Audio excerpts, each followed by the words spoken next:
Are there still too many questions? That's the question. That's the question. Are there too many questions? Really, we don't know. We don't know what the questions are. We don't know what the answers are. Was this episode even weirder than the last episode? Or was it not as weird? We're just perplexed. Hey, NarendraTheComic and India. No Nonsense. We got Nonsense in the building again, 2 days in a row. We're killing it. We're killing it. She's doing something. She's present. She's present. So that's a plus anyway. But yeah, again today, very, very weird. Odd. Yeah, bit out of place. But that's just the show. We know what we expect now, and we come to expect this type of stuff. Yes and no. I thought by episode 6, I would have more questions answered. But instead, I have more questions.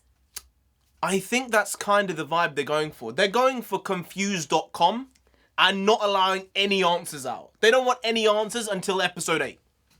That's too late. Late. I need... They are laying up so much stuff with Monica and this, not informant, but friend of hers who's going to be helping her out. Yeah. And then with Tyler Hayward and the secret play he's been having over this time. It almost doesn't line up. But that's the beauty of Marvel, though. You brought up the informant there just slightly. They didn't really touch on it any more than being like, my contact, I got the guy who's going to get us back in. I said, is that Nick Fury from the get-go? I was like, that is either Nick Fury or it's Carol Danvers, and I don't want it to be Carol Danvers. I want it to be Nick Fury. I don't know. I feel like isn't Nick Fury meant to be on a spaceship somewhere? Yeah, part of S.w.o.r.D. Nick Fury's in S.w.o.R.D. now. This is the whole point. Oh, yeah. In Spider-Man Homecoming, Far From Home, he wasn't really in Far From Home. Oh, he was on the spaceship in S.w.o.R.D. You know? Oh, I forgot. You're right. So like, I'm thinking it slightly might be Nick Fury. Yeah, maybe. That could be a big play. He didn't really like Wanda, to be fair, either. Yeah. Because, she was like the villain when he was in Yeah. charge of S.h.I.E.L.D. So not very good on that front. But there was so much shit going on in this episode. Only 30 minutes long as well, so they cut the time down, which I don't like. I don't appreciate this type of stuff, Marvel. Don't do it. Give us the 40 minutes. We want the extra stuff. I'm sure most people want it. Yeah. They want it, and you're not giving it to us, so we don't got it. Pietro. Yeah, Pietro. His type of shtick going on here makes sense now, a bit more. So it's not Evan Peters' Quicksilver. It's actually Aaron Taylor-Johnson's Quicksilver, but she's just giving him a different face so she doesn't feel like he's really dead. Right? But he is dead. He is dead. There was like, that vision moment? He had his own vision moment of turning up dead, and she with was like, bullets "Ugh." through him. So it was the same person in Avengers Age of Ultron who was killed. It's not like she just brought him from another universe. No. So really, they just cast Evan Peters more as a fan casting thing. Yeah. To make the fans hyped, rather than it being more so she's pulled him from the multiverse. So if it had been the other way around, that would have also made sense. But this way, I think, is more conducive to the story. Yeah. I think it makes her powers slightly more grounded somehow. Slightly. But at the end there, we're saying slightly more grounded. She just, engulfed the world. She was like, "Oh, I'm sorry, I'm not taking up enough space. Let me just bump this hex out." Yeah. Incredibly. By a very large amount, because she was trying to keep Vision in her zone, right? Because he was falling apart. He was escaping. Right? He was trying to get out to see what was outside, what was going on in the town. He's going outside, but because it's actually a dead body, and he's not actually alive, he gets outside the hex and his body starts decomposing, essentially. So, she saved him, which is good. Maybe not. We don't really know what's good and what's not good here. But I am getting the vibe that maybe Wanda is going down the villainous route slightly. Yeah, I see it. You see her slowly losing her marbles. You could see... Thing is, she made her hex bigger, but she was unable to keep the people in the first hex all in the show, sort of thing. When Vision got around the edges, people were just frozen and they weren't moving. Yeah. And Agnes was right by the end trying to get out, but she couldn't.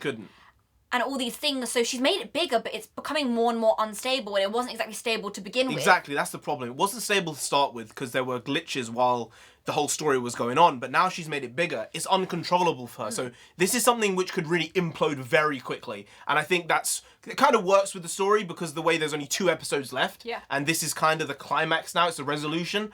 I think there's going to be some big time shit going on. I think maybe Nick Fury is going to be involved.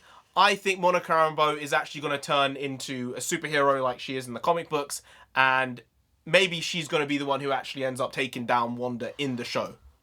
Or tries to and gets to a good level of, you know, power.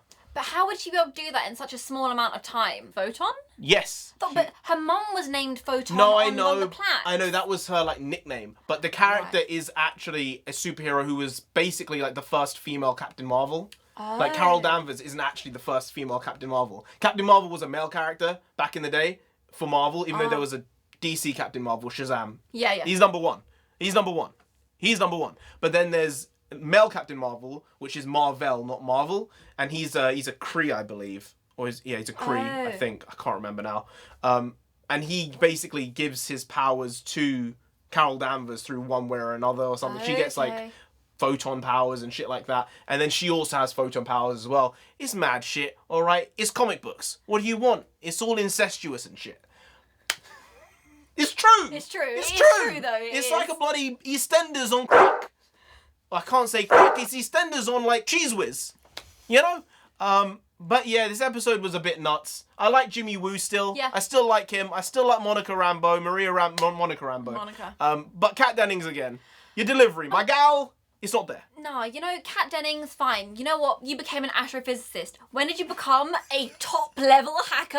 Oh, I'm just hacking into the... No! She's a doctor. Stop She's it. a doctor. You do not... It didn't happen. Stop it. She's a doctor, man. She gets away with it. She's a doctor. Leave her alone. She's a doctor. She can do what she wants. I don't believe it, though. I don't believe it at all. Jimmy Woo, I understand. Yeah. I get it. He was S.W.o.r.d. He's FBI. He's probably going to be S.w.o.r.d. All right? Yeah. I get it. She was a politics major. That's where we last saw her. You can't be like, oh, she's a doctor now, and now she's also a hacker. No. I'm sorry. It's too much, guys. It's actually too much. And we're talking about comic books here, and we're saying that's the part that's too much. Well, think she's a human. She has human capacity, and therefore it is too much. That's a bit crazy, honestly. That's the hiccup we have with this show so far. That is a bit crazy. The kids. Oh, the we kids. didn't even mention the kids. The kids. So yeah, they're basically going the way the comics is. One of them is like a witch. One of them is like a speedster. Yeah. So this is leading me to think this is Mephisto. But the problem is, they also mentioned the word nightmare like 4 times in the episode. So, I think they're playing a red herring here. You think one of them is right, or do you think they're both wrong? I think that the Mephisto one is right, because after what you've told me, there was an advertisement in this episode. Yeah. All the other ones have been previously about Wanda's past, her traumas, all these things. This one was called Your Magic, and the shark was like, I'm here to eat your magic. Yeah. And the kid basically was sat there on some desert island trying to eat this thing. But and he couldn't because his magic has been taken from him. Yeah, and he kind of becomes sunken and eventually he's dead. Yeah. And we were like, this is Mephisto. Maybe that was one of the kids, though. This is the question. Was that one of the kids in, like, a different reality or something? And that shark was Mephisto, and he's basically taking the energy of the kids, not of Wanda. So the idea is he takes and absorbs the kids. But we thought in the episode, maybe he's doing this and he's going to drain Wanda of her magic. Yeah. Maybe he's just going to do it the way in the comics and take the kids. I don't like either, honestly. Nah, they're both bad. They both lead to Wanda becoming insane, turning into a villain. Scarlet outright. Witch. She's gonna attain that form. Yeah, she might actually become the Scarlet Witch in the show. That's kind of exciting. That's a first, my guy. That is big time stuff. Again, we don't know what's happening with episode 7. We don't know what's happening with episode 8. But we're here for it. We want to find out, because then there's Falcon and Winter Soldier. Yes. Like, then there's Loki. Oh. So Loki is probably my #1 show. This one was really, really high on my ranking at the start. But as the months and months went on, preparing for Wandavision to come out, I kind of was like, meh. Yeah. But it's surprisingly been good. I do think that maybe the lead-up's been a bit too much, but we believe in these characters and we want them. So, you know, we'll be here to find out exactly what happens next week. Anyway, guys, if you did enjoy this video, please do like, share, comment, and subscribe to the channel down there. If you didn't, then Vision himself is going to come after you. You don't want that. Do they want that? No. So just subscribe anyway to avoid that. I've been NarendraTheComic. I've been India. She's been on Sensei. You've been Graham. We'll see you next time. That's tomorrow. If you don't know, make a video every single day. You've been doing it every day for over 2 years now. We ain't stopping till we get 10,000 subscribers. So do subscribe. Pop back again tomorrow for some more quality shitty content, because we're hashtag never not here. Just how it goes. Also bring the because means nonsense in Punjabi. We also do that. We do a lot. We do a little. It's just how it goes. See you tomorrow. More of the same. Slightly different, but essentially the same once more. See you then. Skadoosh.